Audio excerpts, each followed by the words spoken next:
Good morning, listeners of Caracol Radio. Pablo Emilio Moncayo, one of the soldiers released from captivity last month, sent us a voice message about the incredible journey his father went through to free him from captivity.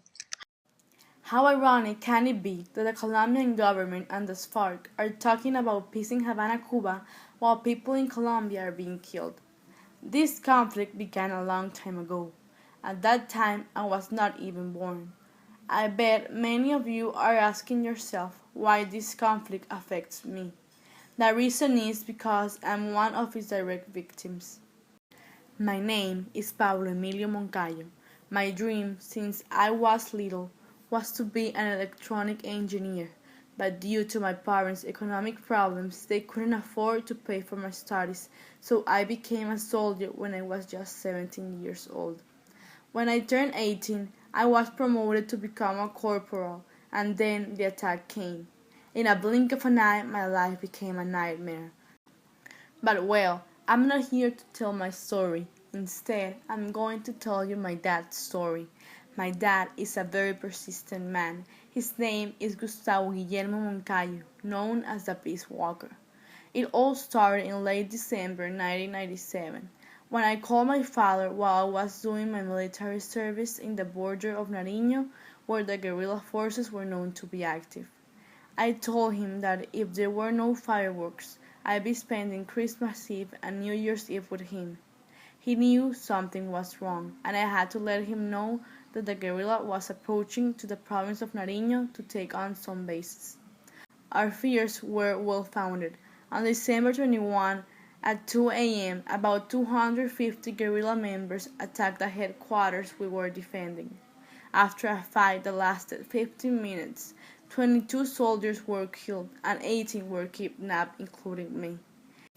Ever since that crucial night in December of 1997, my father simply refused to give up trying to help free me, despite the absolute hostility from the Colombian political establishment along the way. After the battle that led to my abduction, my dad began his long nightmare by making a journey to the army base at Patascoy Hill. During peace talks with the FARC, President Pastrana demilitarized the area of San Vicente del Caguán, allowing journalists and politicians to meet and interview the guerrilla forces. In here, my dad took the opportunity to plead to them that I should be allowed to continue my studies. He was so optimistic despite the fact that he was teaching. In spite of my dad's unbreakable effort for almost 9 years, I still remain in captivity since peace talks started but never ended. Trying to fulfill his goal, in 2006, my father decided to wrap himself in symbolic chains and embark on a marathon walk to highlight my devastating situation. This was a gesture to gain him access to the offices of the President of Colombia, Venezuela, and Argentina, but also to make him a national hero. Most importantly, it ensured my captivity as front-page news. It took my determined daddy 46 days to walk 707 miles from Sandona to Bogota in order to discuss my case with President Álvaro Uribe. This meeting ended in a bad-tempered exchange of views on how to deal with the guerrilla organization. Regardless of those who suggested that he should leave this fate in the hands of the government, my father just carried on walking, having won the National Peace Prize in 2007. In January 2008, he began the next phase of his journey on foot, accompanied by Yuri, my sister.